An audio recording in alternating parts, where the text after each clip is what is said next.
সর্বপ্রথম সেই মহান রব্বুল আলমিনের দরবারে লক্ষ কোটি শুকরিয়া আদায় করছি, যেই মহান রব্বুল আলমিন আজকে মুহররম মাসের প্রথম জুমায় আমাদের সকলকে তার ঘরে আসার মতো তৌফিক দান করেছেন। এজন্য আমরা সকলে অন্তরের অন্তঃস্থল থেকে উচ্চ কণ্ঠে এক বাক্যে একবার কালিমাতুশ শুকর আদায় করি, বলি আলহামদুলিল্লাহ। সম্মানিত হাজরিন, আমি আপনাদের সামনে সূরাতুত তাওবার 36 নম্বর আয়াত তেলাওয়াত করেছি। এই আয়াতের আলোকে এবং নবী করিম সাল্লাল্লাহু আলাইহি সাল্লামের অসংখ্য হাদিসের ভান্ডার থেকে কয়েকটা হাদিসের আলোকে আলোচনা করে ইনশাআল্লাহ শেষ করে দেব। তো সম্মানিত হাজরিন, হিজরি সনের প্রথম মাসের নাম হলো মুহররম মাস। আজকে মুহররম মাসের প্রথম জুমা। তো মুহররম শব্দের অর্থ হলো নিষিদ্ধ, সম্মানিত, তাৎপর্যপূর্ণ। হিজরি বর্ষের প্রথম মাস মুহররম হিসেবে এই মুহররমের গুরুত্ব এবং ফজিলত এর তাৎপর্য অনেক বেশি। রাসূলুল্লাহ সাল্লাল্লাহু আলাইহি ওয়াসাল্লাম মক্কা থেকে মদিনায় চলে যাওয়ার যেই একটি তাৎপর্যপূর্ণ ঘটনা, এই ঘটনাকে স্মরণীয় করে রাখার লক্ষ্যেই পরবর্তীতে হিজরি সনের প্রবর্তন হয়। নবী করিম সাল্লাল্লাহু আলাইহি সাল্লামের মক্কা থেকে মদিনায় হিজরত করে যাওয়া, এটা ইসলামের ইতিহাসে একটি যুগান্তকারী ঘটনা। কারণ মক্কার মুশরিক, কাফের এবং পৌত্তলিকরা মুসলমানদেরকে নানা রকমের জুলুম, নির্যাতন ইত্যাদির স্টিম রুরাল তারা চালিয়েছিল। স্বয়ং নবী করিম সাল্লাল্লাহু আলাইহি ওয়াসাল্লামও তাদের এই ধরনের জুলুম নির্যাতনের বাহিরে ছিলেন না। তো নবী করিম সাল্লাল্লাহু আলাইহি ওয়াসাল্লাম একটা পর্যায়ে তাদের জুলুম নির্যাতনের উপর অতিষ্ঠ হয়ে আল্লাহ তাআলার আদেশে নবীজি মক্কা থেকে মদিনায় হিজরত করেন। তাই এই হিজরতের ইতিহাস ইসলামের ইতিহাস এবং নবী করিম সাল্লাল্লাহু আলাইহি ওয়াসাল্লামের জীবনধারার গতিকেই পাল্টে দেয়। তো এই হিজরতের বরকত কি হলো? এই হিজরতের বরকতে দেখা গেল, যেখানে মক্কার মধ্যে ইসলাম একটি অপেক্ষিত ধর্ম ছিল, কিন্তু এই ইসলামই যখন মদিনায় চলে গেল, এই মদিনায় যাওয়ার পর ইসলাম একটা বিজয়ী ধর্ম হিসাবে প্রতিষ্ঠিত লাভ করলো।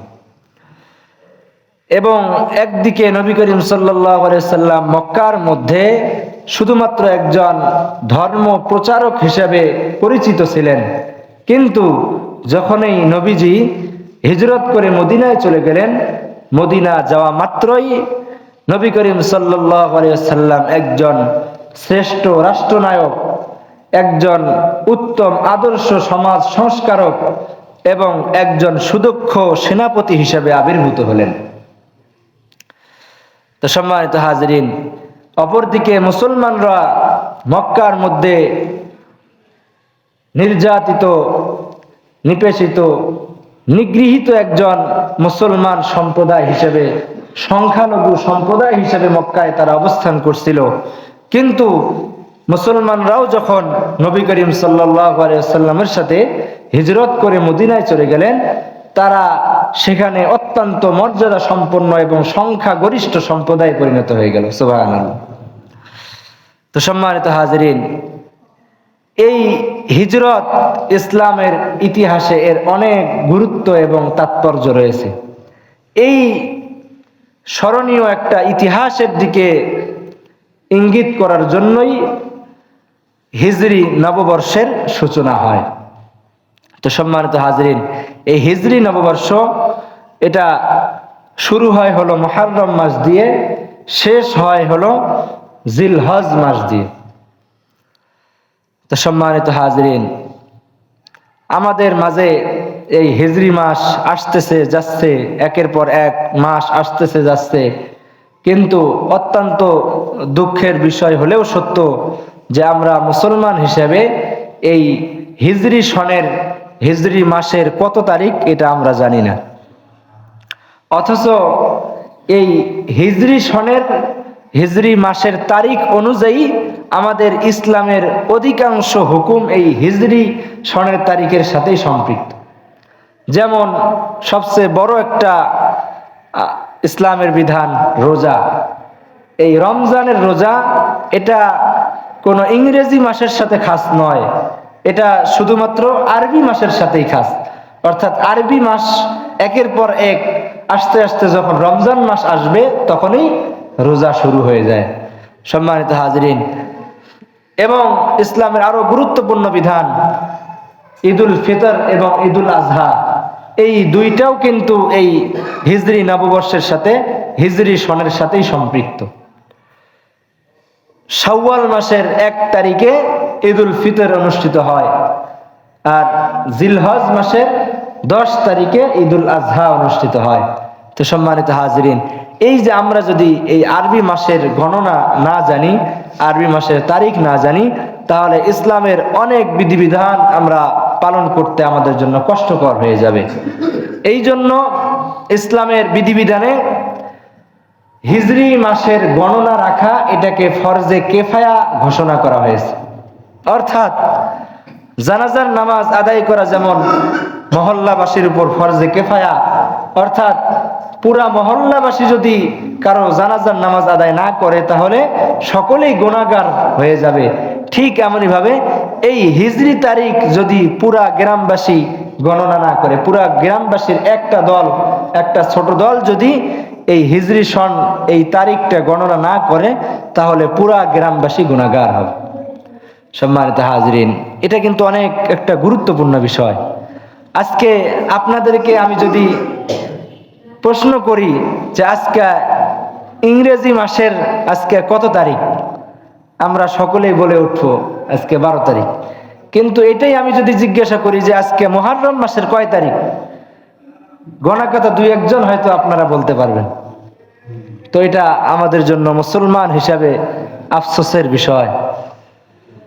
তো হিজরি সন এবং হিজরি তারিখ এটা অবশ্যই আমাদেরকে গণনায় রাখতে হবে। এখন তো ইন্টারনেটের যুগ, এমন অনেক অ্যাপস পাওয়া যায় যেগুলোর মধ্যে ইংরেজি, বাংলা, আরবি সব তারিখ একসাথে দেওয়া থাকে। এর মধ্যে একটা হলো মুসলিম বাংলা একটা অ্যাপস রয়েছে, এর মধ্যে আপনি আরবি, ইংলিশ সব তারিখ একসাথে পাবেন এবং এখানে নামাজের সময়সমূহ কখন থেকে শুরু হয় শেষ হয় এর বিস্তারিত বিবরণ পাবেন।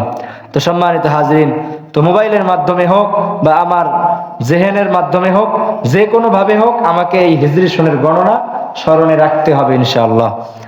তো সম্মানিত হাজরিন, আমি বলতেছিলাম আমরা বর্তমানে হিজরি বর্ষের প্রথম মাস মুহররম মাসে অবস্থান করছি। এই মুহররম মাসের গুরুত্ব এবং তাৎপর্য অনেক রয়েছে। এই মুহররম মাস উপলক্ষে হাদিস শরীফের আলোকে 3টা আমলের কথা আমরা জানতে পারি। তো আমরা ইনশাআল্লাহ এই 3টা আমলের কথা শুনে আমরা নিজেরাও আমল করব এবং অন্যকেও এই আমলের দাওয়াত ইনশাআল্লাহ দিব। তো সম্মানিত হাজরিন, মুহররম মাস উপলক্ষে সর্বপ্রথম যে আমলটা আমাদের উপর আবশ্যক, হাদিস শরীফে এসেছে। এই হাদিসটা মুসলিম শরীফের 1163 নম্বর হাদিস।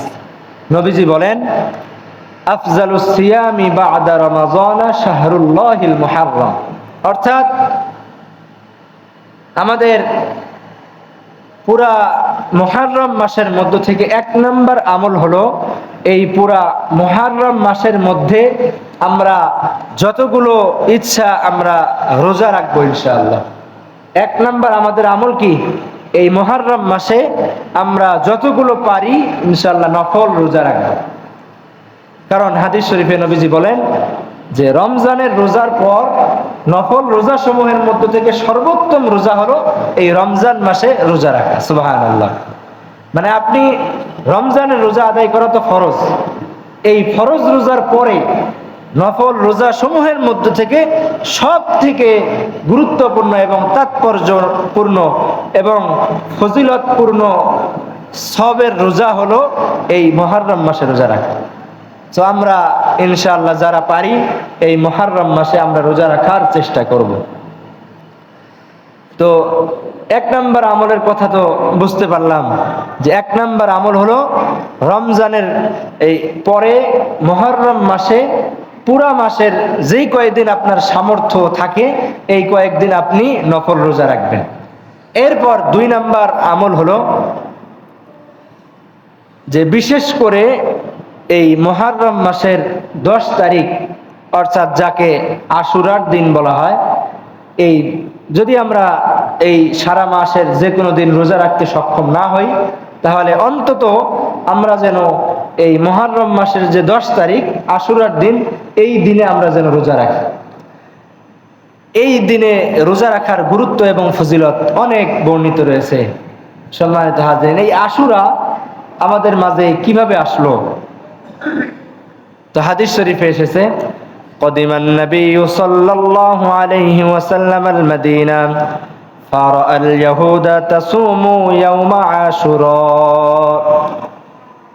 নবী করিম সাল্লাল্লাহু আলাইহি ওয়াসাল্লাম যখন মক্কা থেকে হিজরত করে মদিনায় চলে আসলেন, মদিনায় আসার পর নবীজি সাল্লাল্লাহু আলাইহি ওয়াসাল্লাম মদিনার ইহুদিদেরকে দেখলেন যে তারা আশুরার দিনে রোজা রাখছে।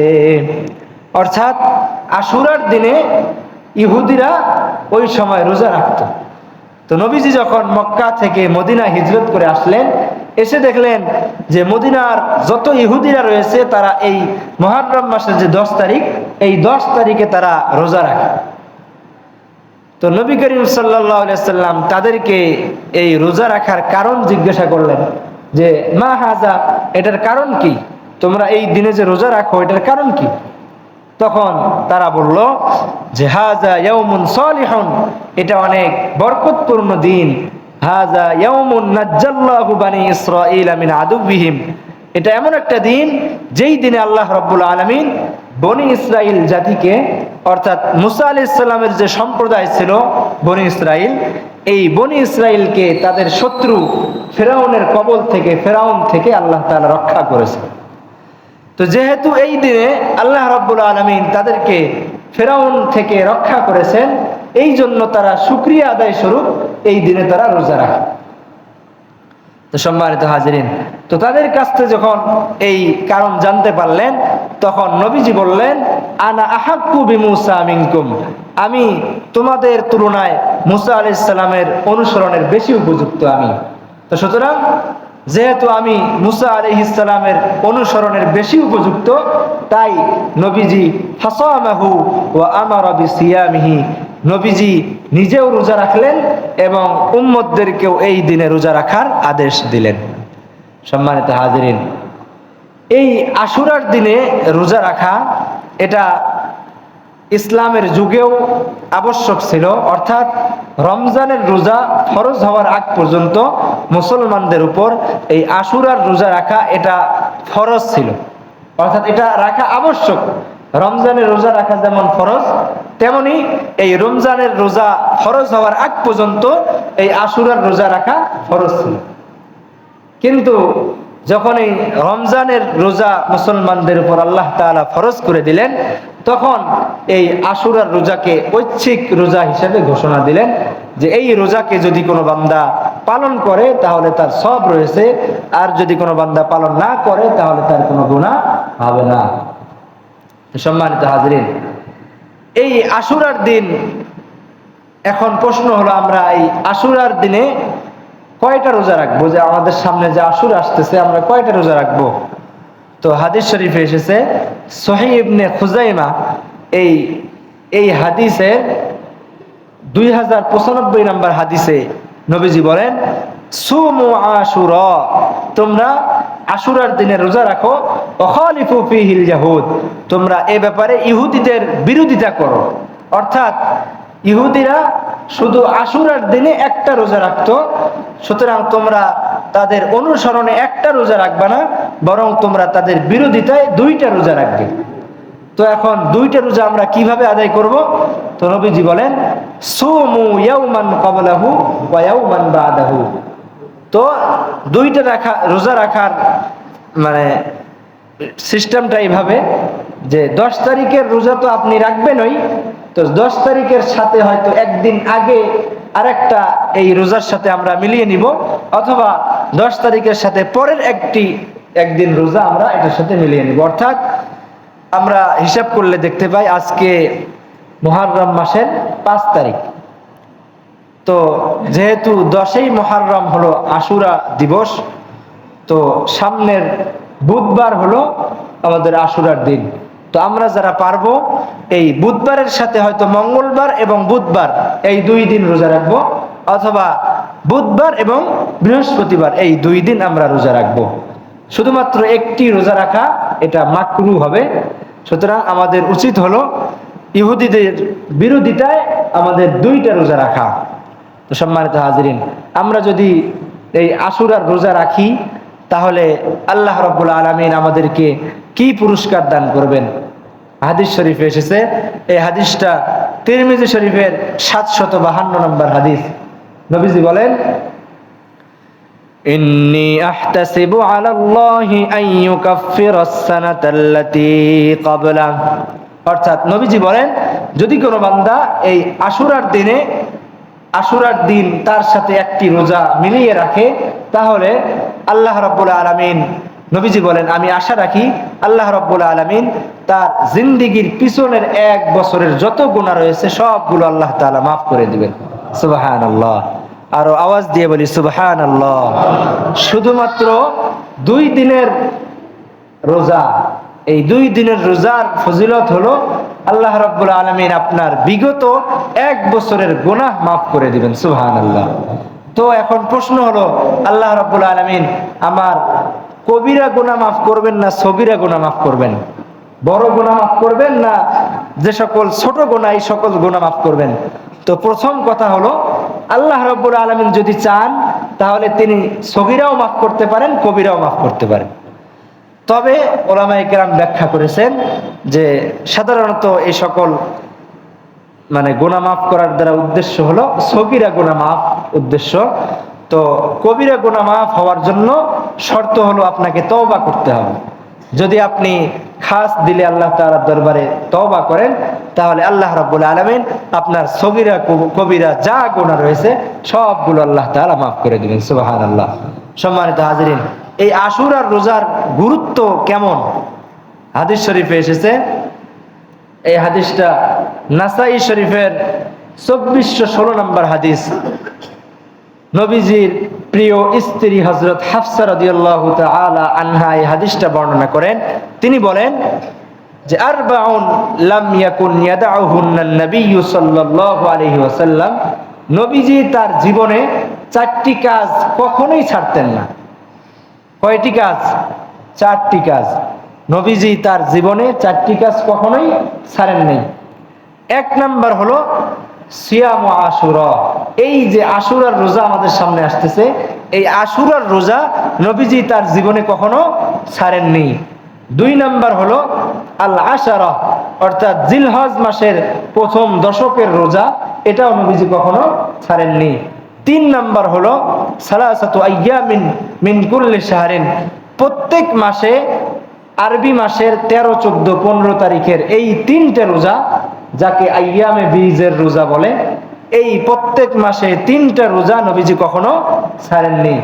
এরপর 4 নাম্বার হলো রাকাতাইনি ক্বাবলাল গাদা, অর্থাৎ ফজরের নামাজের পূর্বে যে 2 রাকাত সুন্নত রয়েছে, এই 2 রাকাত সুন্নতের গুরুত্ব এত বেশি যে নবীজি তার জীবনে ফজরের আগের 2 রাকাত সুন্নত নামাজ কখনো ছাড়েন নাই। সুবহানাল্লাহ। তো সম্মানিত হাজিরিন, আমরা সেই নবীর উম্মত হিসেবে আমরা দেখা যায় যে নবীজি যেই 4টি কাজ জীবনে ছাড়েননি, আমরা উম্মত হিসেবে এই 4টি কাজ কখনো করি না। তাহলে এটা কেমন হয়ে গেল? সম্মানিত হাজিরিন, নবীজি এই 4টি কাজ কখনোই ছাড়েন নাই, তো আমাদের উচিত হবে এই 4টি কাজ কখনোই না ছাড়া। এর মধ্যে আমাদের সামনে যেই বিধানটা আসতেছে আশুরার দিনে রোজা রাখা, নবীজি এই রোজাটা রাখতেন, সুতরাং আমাদেরও এই আশুরার দিনের রোজা রাখাটা আমাদের উপর কর্তব্য। তো এই আশুরার রোজা মূলত কারা রাখতো? ইহুদিরা এই আশুরার রোজা রাখতো। তো যেখানে তারা ইহুদি হয়ে এই আশুরার রোজা রাখতে পারছে, তো আমরা মুসলমান হয়ে কি আশুরার রোজা রাখতে পারবো না? অবশ্যই আমাদের উচিত এই আশুরার রোজা অবশ্যই রাখতে হবে। তো সম্মানিত হাজরিন, তো আমি মুহররম মাসের আমল সমূহের কথা বলতেছিলাম। তো 1 নম্বর আমলের কথা বললাম যে মুহররম মাসে আপনি যতগুলো নফল রোজা রাখতে পারেন এর অনেক সওয়াব আল্লাহ তাআলার কাছে রয়েছে। 2 নম্বর আমল হলো যে যদি আপনি অন্যান্য রোজা রাখতে না পারেন তাহলে সামনে আশুরার রোজা, বিশেষ করে আশুরার রোজা এর সাথে একটা মিলিয়ে আমরা রাখবো। এটার ফজিলত তো বলে দিলাম যে আমার জিন্দেগির পিছনের 1 বছরের গুনাহ আল্লাহ তাআলা মাফ করে দিবেন। এরপর 3 নম্বর আরেকটি আমলের কথা এসেছে, কিতাবে এসেছে, মান ওয়াসসা আলা ইয়ালিহি ফিন নাফাকাতি ইয়াউমা আশুরা। যদি কোনো বান্দা এই আশুরার দিন, অর্থাৎ সামনের বুধবার আশুরার দিন, এই আশুরার দিনে যদি কোনো বান্দা তার পরিবারে ভালো খাবারের ব্যবস্থা করে তাহলে ওয়াসসা আল্লাহু আলাইহি সাইরা সানাতি, তাহলে এই আশুরার দিনে তার পরিবারে ভালো খাবারের আয়োজন করার কারণে এর বরকতে আল্লাহ রাব্বুল আলামিন সারা বছর তাকে ভালো খাবারের তৌফিক দান করবেন। সুবহানাল্লাহ। তো সম্মানিত হাজরিন, এই যে আমাদের সামনে বুধবারের দিন আসতেছে, আশুরার দিন, তো এটাও একটা আমল। আমরা এই দিনে আমাদের পরিবারের মধ্যে ভালো খাবারের ইনশাআল্লাহ ব্যবস্থা করব। তো এর বরকতে আল্লাহ রাব্বুল আলামিন আমাদেরকে সারা বছর ভালো খাবার খাওয়ার ব্যবস্থা করে দিবেন ইনশাআল্লাহ। তো এই 3টি আমলের কথা হাদিস শরীফে বিশেষভাবে বর্ণিত হয়েছে। আমরা যারা এখানে শুনলাম অবশ্যই আমরা এই 3টি আমল নিজেরাও করার চেষ্টা করব এবং আমরা অন্যকেও এই আমলের দাওয়াত দিব। এবং আমার এই মাইকের আওয়াজ যে সকল মা বোনেরা শুনতেছেন আপনারাও ইনশাআল্লাহ নিয়ত করবেন এই 3টি আমল অবশ্যই করবেন। এবং যারা শোনেননি, আমরা যারা শুনতেছি আমরা সকলেই গিয়ে বাড়িতে তাদেরকে এই 3টি আমলের কথা বলে দেব। 1 নম্বর আমল কি? 1 নম্বর আমল হলো মুহররম মাসের যে কোনো দিন আপনি নফল রোজা রাখবেন, এর ফজিলত অনেক রয়েছে। 2 নম্বর আমল বিশেষ করে আশুরার রোজা, আশুরা 10 তারিখের রোজা, এর সাথে আরেকটা রোজা, 2টা রোজা মিলিয়ে রাখতে হবে। 3 নম্বর হলো যে আশুরার দিনে আমরা আমাদের পরিবারে ভালো খাবারের ব্যবস্থা করব। তো সম্মানিত হাজিরিন, যেহেতু আশুরা আমাদের সামনে আগত, তো এগুলো আমল তো আমরা অবশ্যই করব। তো এই আশুরা উপলক্ষে আমাদের সমাজে অনেক কুপ্রথা, অনেক বেদাত প্রসিদ্ধ রয়েছে। এর মধ্যে 1 নাম্বার হলো যে আমরা এই আশুরা আসলে হালুয়া রুটির ব্যবস্থা করি, হালুয়া রুটি রান্না করি, রুটি বানাই। তো আমার কথা হলো যে আপনি এই হালুয়া রুটি বানানোর কাজটাকে আশুরার সাথে কেন খাস করবেন? আপনি সারা বছর যে কোনো দিন আপনি হালুয়া রুটি আপনি বানাইতে পারবেন, কোনো সমস্যা নেই। কিন্তু এই যে মুহররম মাস আসলেই আশুরার সময় যে এই হালুয়া রুটি বানাইতে হবে, এটাকে আপনি ভালো কাজ মনে করে যদি করেন তাহলে এটা বিদআত হবে। এটা আমাদের উচিত নয়।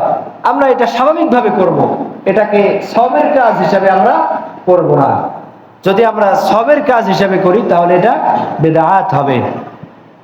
এরপর আরো আমাদের দেশে অনেক কিছু প্রচলিত রয়েছে।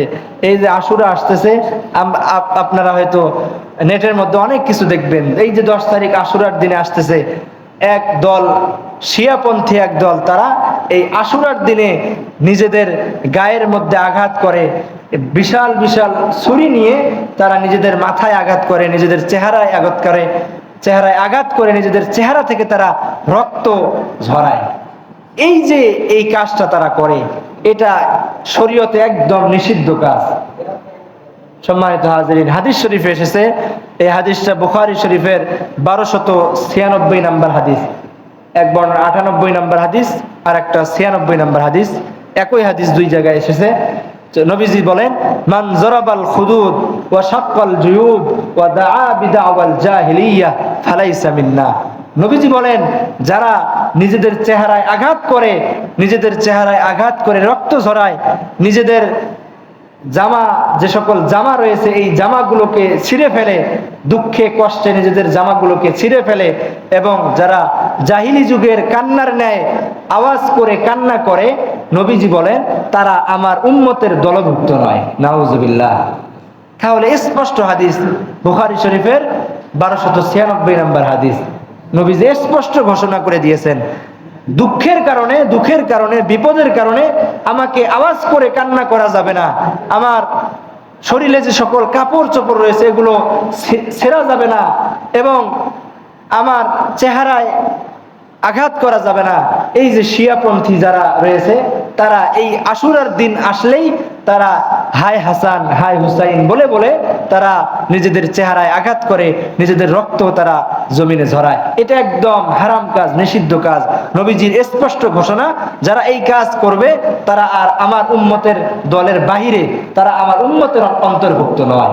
সম্মানিত হাজিরিন, আমাদের মাঝে যদি এটা প্রচলিত থাকে, আমরা এগুলো অবশ্যই নিষিদ্ধ কাজ, আমরা এগুলো নিষেধ করব।